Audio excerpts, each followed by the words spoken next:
Hi everyone! Welcome to our deep dive on the brand new 12-player raid coming to Throne and Liberty. I'm Godspeed, publishing partner producer for Throne and Liberty, and I'm joined today with our Globalization Design Manager, Tico. We're super excited to share all the details about the massive new challenge, Altar of Calanthea. Today, we're going to cover everything you need to know about the raid, from its inspiration and development to the mechanics, lore, difficulty tiers, and of course, those sweet rewards you will be fighting for. That's right, and I'm really excited because we'll be covering all of those topics, but we get the special treat of also hearing from some of the developers who directly built the raid from NCSoft, which is always fun. Yes, it's awesome to get to hear from them, and that's exactly where I think we should start. I don't know about you guys, but I always like to start with how these types of large undertakings started to begin with. What was the inspiration used by the team to get here? Let's hear from our partners about how we got here. 6인 협력 던전을 선보인 이후 저희 스론 앤 리버티의 PV 컨텐츠를 더 발전시켜야겠다는 필요성을 느꼈습니다. 보다 전략적이고 규모감 있는 핵심 컨텐츠가 필요했다는 것이었고요. 두 개의 파티가 함께 도전할 수 있는 12인 레이드 개발이 본격적으로 논의되었습니다. TL에는 아직 공개되지 않은 아키움 군단의 보스들이 존재하는데요. 그중 핵심으로는 카자르가 있고 산하 군단장들 또한 존재합니다. 카자르는 TL을 하신 분들이라면 이미 아시겠지만 가장 강력한 최종 보스가 될 녀석인데요. 최종적으로 이런 카자르를 소개하기 위해서는 늘 원화로만 보시던 레빌 루피우스라든지 캐릭터들의 등장이 필요했습니다. 그런 캐릭터들을 시나리오 내에서 부활시키기 위한 과정 또한 보여드리고 싶었습니다. 이 과정에서 카자르, 레빌 루피우스와 깊은 연관이 있고 또 별은 품은 아이라는 여정에도 깊은 영향을 준 혼돈 마녀의 칼란시아를 첫 12인 레이드 보스로 선정하게 되었습니다. 그녀를 중심으로 혼돈 마녀의 재단이라는 콘텐츠의 구조와 서사를 확장해 가겠습니다. 레이드 공간을 설계할 때 처음 던졌던 질문이 내가 칼란시아라면 레빌을 부활시키기 위해서 어떻게 재단을 만들었을까 였습니다. 이 질문을 바탕으로 공간 전체를 기획하게 되었고요. 먼저 적들이 쉽게 찾지 못하도록 좀 외딴 위치에 재단 입구를 숨겨두고 그 앞에 문지기를 배치했습니다. 입구가 발각되더라도 쉽게 접근할 수 없도록 미로 형태의 내부를 설계했죠. 그리고 마지막엔 레빌이 되살았을 때 그가 익숙하게 느낄 만한 양식 그리고 구조를 가진 재단을 구현하면 칼란시아의 의도를 가장 잘 표현할 수 있다고 생각해서 지금과 같은 디자인이 나오게 되었습니다. 이 흐름을 야외, 던전, 재단이라는 점층적 구조로 이어가면서 플레이어가 안으로 들어갈수록 점점 더 칼란시아의 내면 속에 좀 깊은 곳에 들어가는 느낌을 받을 수 있도록 고민을 했습니다. 기존 협력 던전보다 한 단계 고도화된 파티 플레이를 목표로 했습니다. 특히 전투의 흐름에 따라서 시작, 심화, 응용이라는 구조를 구현하고자 했습니다. 첫 번째 보스는 공격 대 PVE 입문, 그리고 두 번째 보스는 협력과 분업의 심화, 마지막 보스인 칼란시아는 모든 시스템을 응용하여 정점이 찍는 전투로 설계되었습니다. 다만 이러한 심화 과정이 너무 어려워 유저분들이 플레이하는데 적응하는데 어려움을 겪으실 수 있는데요. 그래서 칼란시아 레이드는 플레이를 하면서 점진적으로 플레이가 성장할 수 있도록 그 다음에 성숙될 수 있도록 단계별로 고도화시키는 그런 형태로 설계가 되었습니다. 시간이 갈수록 저희가 점점 발전해서 어려움 없이 적응할 수 있도록 기대하고 있습니다. You know, like it's oftentimes we forget like how much work got put into making this great experience for our games. Yeah, it really is. Like when you think about a raid, I think as a player, you oftentimes get distracted on just what are the mechanics, how do I kill the boss, and you're really hyper-focused on that. But actually, it's everything that's giving you that really great feeling while you're in there. It's the art, the environment, the music, the lore behind it that's building up to this moment where you want to defeat the boss. So all of that is really what makes the raid feel so unique and special. And there's so much work that has to go into that. I totally agree with you. Okay, so now let's talk about the important question, right? How the raid actually plays out. Tico, you ready? Yeah, I'm ready. Yeah. All right. Well, let's start with the basics. First of all, it's a 12-player raid. So it's going to be 2 parties of 6, and you will enter the raid. And the raid is going to have 3 stages or bosses. It's going to be Drygal, Vulcan and Zyros, and Calanthea. So you'll go with your party, you work your way through, and the main goal, of course, is to get to the end and kill Calanthea. I see. Okay. First question from that. So you said it's going to be 2 parties of 12 people. Like, how will players find the group? Are we using the same matchmaking system? Yeah, there'll be 2 parties of 6 people, so it'll be a total of 12 players. Yeah. For normal mode, for the base mode, you will be able to use matchmaking in order to enter. And if you go in matchmaking, it'll be the kind of standard team composition: 1 tank, 4 DPS, and 1 healer in each party. But you can also pre-form your party and enter the raid that way, and of course then your team composition can be whatever that you want it to be. And we'll see what kind of maybe compositions people think are actually best. Are they gonna stick with the traditional, or are they gonna go with something else? Okay, it gives me some idea. Like, our audience know that I play Paladin. Hey, comment if you play Paladin as well. So it's like, she plays Paladin. oh, come on. I like to RP as well. Just relax. So, it got me thinking, like, would this be a good opportunity for me to shine in the raid, like, or the other players who prefer off-meta build? Yeah, I think it's great. You know, one of the things that was done when the design for the raid was being done is really trying to put more of a focus on kind of having roles and purpose within the raid that weren't necessarily just who does the most raw DPS. I think that's something that you see a lot in co-op dungeons or Dimensional Trials, for example, where raw DPS is oftentimes king. In the raid, we wanted there to be a lot more strategy, team coordination that was necessary to defeat these mechanics and to give different roles opportunities to shine in this raid. So we are hopeful that there will be kind of different compositions or some of those off-meta classes that come through in the game. So we'll see. I think it should be interesting. Okay, follow question. I'm going back to what you told me originally. So there's gonna be like multiple stages in this raid. There are multiple bosses. That's right.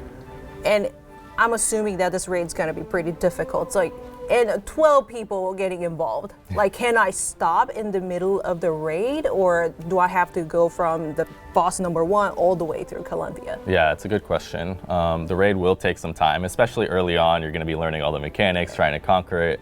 You know, and getting 12 people's schedule aligned can sometimes, you know, take some planning. So you don't have to do the entire raid at once. It'll work very similar to our solo dungeons now, where after each boss, you essentially hit a checkpoint. So anytime you've completed a boss, you've hit a checkpoint, you can come back and pick up from there as well.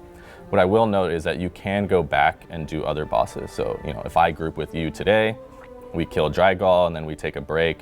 If I find a new party tomorrow and they're starting over at Drygal, that's okay. I can come back, can still fight against Drygal, and then continue with the party from there. So lots of flexibility, but you definitely reach those checkpoints after every boss. You don't get duplicate rewards. You know, once you kill Drygal for that week, then that's the only time that you can get the rewards, but you can go back with the party and do it again if you need to. Okay, is there any unique mechanic to its bosses? Yes. You know, I don't want to reveal too many mechanics. Probably the one I'm most excited about, though, is the second stage, where you have Vulcan and Zyros. So you're actually fighting 2 bosses at the same time. These are these twin dragons, fire and ice, so it should be pretty cool. And it maybe is a little bit kind of like the Manticus brothers, where there's 2 bosses and you're kind of trying to deal with them both at the same time. This is definitely going to require a lot more coordination and strategy than the Manticus brothers, I would say. But it's the first time we've really had to have that level of coordination between 2 parties, and especially 2 tanks. I think that historically, our PvE content, the tanks almost a little bit have felt like a solo player. You're doing your own thing, you're trying to keep aggro on the boss, your mechanics are really completed on your own. And in the raid, I think tanks are going to now get to see that coordination between another tank that is really fun, that you've maybe experienced in other MMOs, you'll be able to now. So really excited about that. That's very exciting. Yeah. Okay. Now, I'm wondering, like, the difficulty itself, because I heard a lot of things about, like, oh yeah, it's going to be difficult, that, like, players going to get wiped. Can we learn more about this, like, tiered difficulty?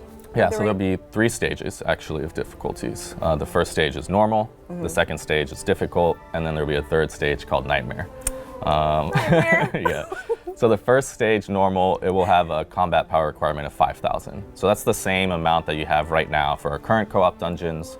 So if you're able to get into our latest co-op dungeon, the 4-star dungeon, you'll be able to enter the raid on the normal mode. And this mode, I would say, is it's designed to be challenging, but really accessible as well. We want the majority of our players to come in, be able to enjoy the raid. Yes, it's still going to be challenging. You'll have to progress your way through and learn the mechanics, but generally we view it as a highly completable option for the raid, so really accessible to as many players as possible. Then we start ramping things up. Then we have the difficult version, and that will have a combat power of 6,000 requirement. And probably a good way to think about the difficulty progression is when you go in normal mode, all the stages, all the bosses, they're just gonna have one phase. So you kill the boss, you move on. In difficult mode, all of these stages now have 2 phases. So every boss will have 2 phases, and that's on top of the harder mechanics, and the mechanics also being more punishing, you know. So that's how that progression will take place.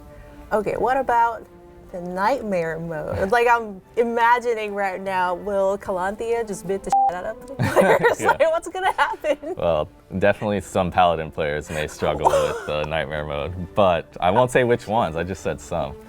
Yeah, Nightmare is really actually intended for, I would say, our most hardcore audience. So this is going to be the most challenging PvE content we have in TL.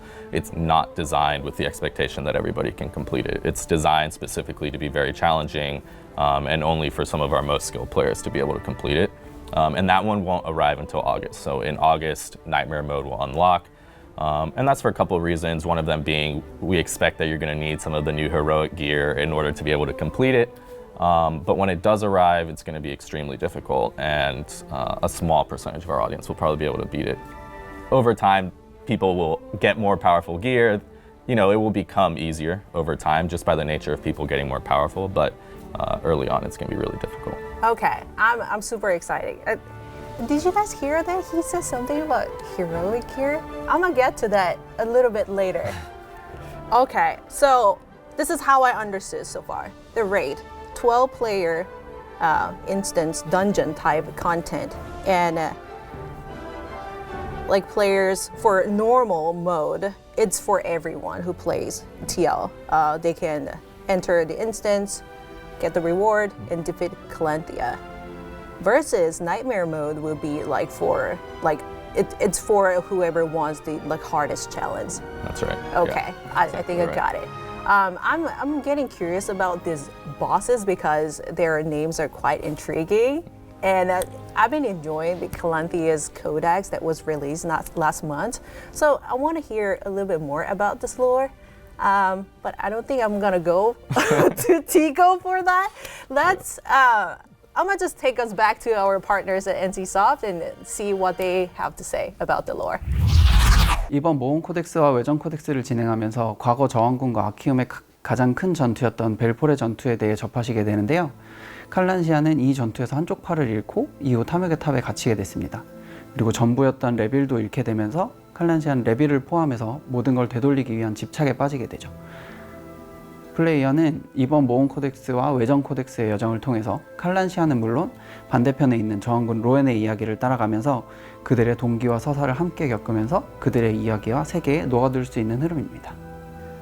칼란시아는 로엔과 같은 날에 태어났다는 이유로 실라베스의 저주를 나눠받아 저주받은 아이로 불리며 외면받던 인물입니다. 그런 그녀에게 처음으로 손을 내밀어주고 칼란시아라는 이름까지 지어준 사람이 바로 레빌 루피우스라는 인물인데요.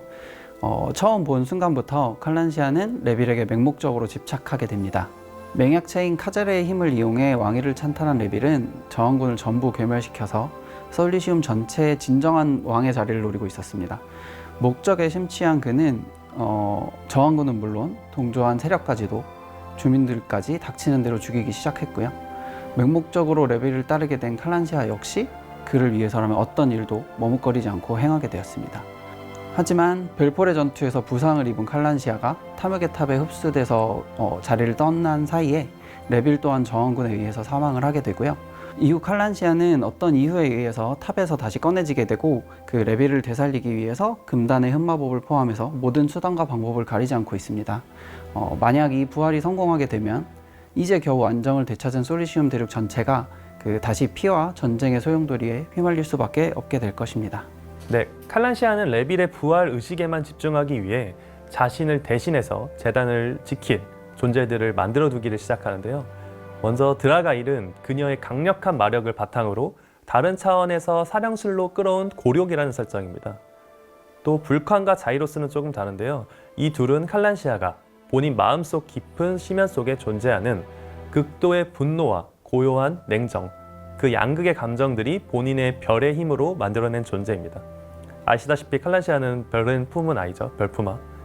그래서 각각의 보스들이 칼란시아의 내면 상태를 반영하고 있다고 보시면 좋을 것 같습니다. 또 전투를 하면서도 이 캐릭터가 왜 이런 존재를 만들었을까를 느끼실 수도 있을 것 같아요. 이번 최초의 12인 레이드는 단순한 보스전 그 이상입니다. 모험 코덱스 간막, 백조의 기사단을 시작해서 외전 코덱스 실라베스의 두 날개로 이어지는 이야기의 연장선에서 협력 던전 뒤틀린 집착실의 밀실, 그리고 이번 레이드 혼돈 마녀의 재단까지 모두가 연결되는 하나의 서사의 흐름인데요. 연결된 큰 세트 구성으로 보시면 될 것 같고, 앞으로도 TL은 메인 스토리인 모험 코덱스를 중심으로 연계된 외전, 그리고 코덱스와 협력 던전, 그리고 그 정점에 있는 레이드까지 하나의 세계관에서 이야기가 자연스럽게 이어지도록 기획하고 있습니다. 이런 구성 덕분에 플레이어 분들께서 단순히 보스를 공략하는 데서 그치지 않고 TL의 세계관 속에 직접 뛰어들어서 더 몰입감 있게 이야기를 체험하고 의미 있는 전투를 경험하실 수 있을 거로 기대합니다. Dang, Calanthea, just move on already. Like, Revel can't be that good. He's okay looking, and You don't know.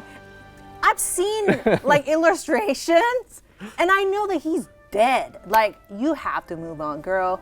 Okay, where are we? I need to calm down a little bit. Rewards. Let's talk about rewards because I know everyone who are watching this just want to know about like what do we get out of the raid. So we have a multiple difficulties. Yep. Like, can we get reward from each difficulty if I just go there like every day? Yeah. Well, so players who can complete normal and the other tiers can get rewards from all of them. I don't know if you have to necessarily worry about that part, but any player that can complete normal and difficult tier This guy. will be able to get the rewards from each of them independently each week. Okay, I understood. Okay. So what kind of rewards are we talking about? Like, I know before we watched the NCSoft interview, Tico talked about like heroic gears. Like, I wonder, That's right. that's a reward. Yeah, heroic gear is coming from the raid, so that will be the primary reward that you can get from the raid. Of course, you'll get other things, some materials, maybe we'll talk about those a little bit later.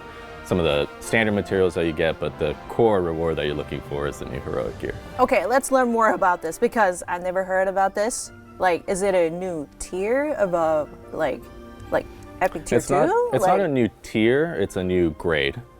So you know we Oh. have gray, green, blue, purple, or common, uncommon, rare, epic. So now heroic will be a new grade of gear, but it won't be a new tier specifically, just a new I grade. see. Yeah. Okay, so what's so like unique about this one? Like, how is it different than the tier 2 epic? Yeah. So in terms of power, I would say when you get a heroic piece of gear, the power of it at +0 is going to be equivalent to your current tier 2 epic +12. So right out of the gate, it's going to have equal power, and that's something that we're really excited about. We wanted that when you go through the struggle of the raid, you're learning all the mechanics, you're having your progression nights, you're really trying to get to the end, and when you finally do get that piece of heroic gear, you can feel like you can immediately wear it. It's equivalent or better than any of the gear you're currently wearing. We wanted you to have that feeling where you could immediately equip it. So the power that it has, or the stats basically, will be equivalent to a tier 2 +12 item for epic tier 2 +12 item.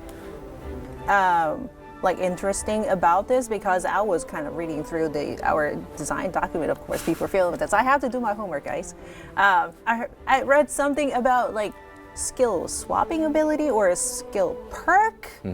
Yeah, so that will be for the weapons. So heroic weapons, typically our epic weapons comes with some sort of passive skill applied to it. And so the heroic weapon, rather than having just one passive skill, it actually doesn't come with a base passive skill. Instead, there'll be this new system where you can extract skills from other epic weapons. So any tier 2 epic weapon or also the tier 1 arc boss weapons, you can extract that skill and then you essentially imprint it on the heroic weapon. So basically you can choose any of the passives that you want and put it on your most powerful weapon. I mean, I think this is going to have crazy implications to the meta and what people are doing and what are the weapon combinations that can be successful or not. And so you will be able to equip it that way. You do have to keep longbow to longbow or sword to sword. You can't take a sword passive and put it on a longbow heroic weapon. But so you do have to keep the weapon tight, but you can swap between them. Okay, so just to make sure if I understood correctly, because it's a brand new system. So that I have a epic tier 2. Let's say my favorite great sword, of course, the Cordis Warblade of Creeping Doom. Do you have one of those? Maybe not. I didn't, But let's say I didn't have- know that sword dropped from the wolf hunting event. Oh my God, so distracting. Okay, what if I have the Oh, gray if you sword? have it. Okay, got And it. because I love, I mean, everyone loves it's the passive ability, like Yeah. the skill coming from the great sword. So I can extract that skill and imprint it onto like great sword. I got it off of Raid. That's Is that right. correct? Yeah, basically. So if you get the initial weapon, then you'll be allowed to extract that skill, and that essentially goes into its own little item, like a skill perk item, and then that item can be imprinted onto the weapon. There will be a cost to imprinting it, so it won't be something that you can just do. You know, I go to a co-op dungeon, I do a new one, then I come out of it and I swap back. You won't be swapping quite that often, but you will have the ability to swap between them. So if for a period of time you want to try one of the passes, maybe you don't like it as much, you can swap to another one. And you won't lose anything that you swap in and out. So there is a cost to kind of apply a new one, but you don't lose the one that you had. So you're always going to be able to collect more and more of these skill perks if you want, and then you can test them out, try them on your raid weapon, see if they work for you, and swap them in and out freely. So that part's pretty cool. And you know, also that will be for not just Arc Boss weapons. Any tier 2 epic weapons will be able to do that as well. That's fantastic. I'm quite excited about this. I know my guild members and other friends are excited about this. I think it's going to change the PvP scene a lot. I think so. Yeah. Okay, guys, get your brain going. Yeah. Come up with like new meta, and let's see, we can have fun. So new grade of weapon set coming from the raid. Like, how do we upgrade this? Like, can we stack up some mats right now, or? Yeah, good question. So no, you can't. So you will upgrade it. Well, maybe you can a little bit. So you will upgrade it with growth stones. So very similar process to what we do now. So that whole craft a growth stone and then use it to upgrade your weapon, that will basically remain the same. But what will change is the recipe for the growth stone. So there will be some new materials that come out of the raid. There's going to be entropy shards and there's going to be chaos prisms. So chaos prisms is what will be used as materials for crafting these new heroic growth stones. And so you will have to play the raid in order to acquire those and get them in order to craft the growth stones and then level up your weapon. So the general concept of how you do it is remaining the same, but the materials needed to craft those growth stones, it's now going to come out of the raid. And so that's similar but different from tier 2. And there's probably some, maybe it's not leveling it up, but there's differences in the traits for heroic gear. And so we mentioned that the weapons have this new skill perk system, but the armor and the accessories, the accessories actually will come in August with the Nightmare mode, but the weapons and armor, which will release on June 26th, they will be different in 2 ways. One, you will be able to change the base stats on the actual piece of gear. So let's say that you get a heroic gear and it has dexterity on it and you wanted wisdom. There will be a way through conversion stones and again through one of the materials that drops in the raid to convert it, in this case the entropy shards, to convert from dexterity to wisdom. So that's something that's pretty cool. I think really one of the things you can look at with heroic gear is just the flexibility that you're going to have within it. You're going to be able to change those base stats, and then you'll be able to do the weapon perk system as well. And then lastly is there will be a special trait on the unique gear. So you'll have your 3 normal traits, but then you'll also have a special trait for base stats as well. Okay, speaking of accessories, I know our player has been, going to a Nebula Island for those juicy rings. And now we're getting new accessories. Like, how would you compare this to, like, Nebula versus Raid accessories? Yeah, I mean, I would say that they are just going to go together. You'll only be able to wear one accessory at a time. And again, these accessories will roughly have the same power as an Epic Tier 2 at plus 12. So, of course, Nebula accessories are some of our most powerful accessories that are in the game. Those aren't going to go away. They're still going to be useful for players just because of the fact that you can only wear one heroic accessory. And so you'll find which one you want to replace, but if you have all those Nebula ones already, you'll definitely keep them. Okay, got it. Is there any other rewards besides like weapons and equipment? Yes. So you'll get the materials that I mentioned, the entropy shards and the chaos prisms, and those will be used for, the entropy shards will be used for several things. You'll use them to unlock traits on your heroic gear along with trait unlock stones, so you'll pair them together to unlock traits on your heroic gear. You'll also use them for conversion, and then we will also allow you to craft heroic gear with those entropy shards. So you'll do the raid, you'll do entropy shards, you'll get some entropy shards, and then you'll be able to craft heroic gear with that. Chaos prisms, as I mentioned, serve the function of helping to level up your gear, your heroic gear. You will have to collect those entropy shards from the raid, and then you can craft the heroic gear. Is that correct? It's more like you can craft heroic gear with the entropy shards, but if you defeat Calanthea, you will get heroic gear directly from that, and it is guaranteed to get a heroic piece. So you're not going to go in there and defeat Calanthea and not get any heroic gear. It is a guaranteed chance to get heroic gear. It will vary, is it a weapon, is it an armor, or which weapon, but you are guaranteed to get a heroic piece, even on normal difficulty. And of course, if you do it in the second tier on difficult, then you'll get 2 pieces per week as well. So you will get heroic gear directly from the raid. As you go up in difficulty, there are some chances to get selection boxes so that then you can choose the specific piece you want. But anybody who completes the raid will get a heroic piece of gear. That's fantastic. Yeah. And then aside from all that power, we're also going to have some Amatoys for all the bosses that you can earn in any of the difficulties. Of course, if you do more than one difficulty, you have more chance to get it. And then when Nightmare Mode comes out, we're really excited. We'll have a unique morph specific to Nightmare Mode that you can earn only for those players who are able to complete it. Oh, the privilege, guys. Okay, because I really enjoyed the Valentris Amatoy, the Carefree Calanthea. I think it's super cute. I hope the dev team continue to make our boss based Amatoys, because I just love watching them just running around in the world. Speaking of Amatoy, actually, we just had a community event where players would color our Amatoy.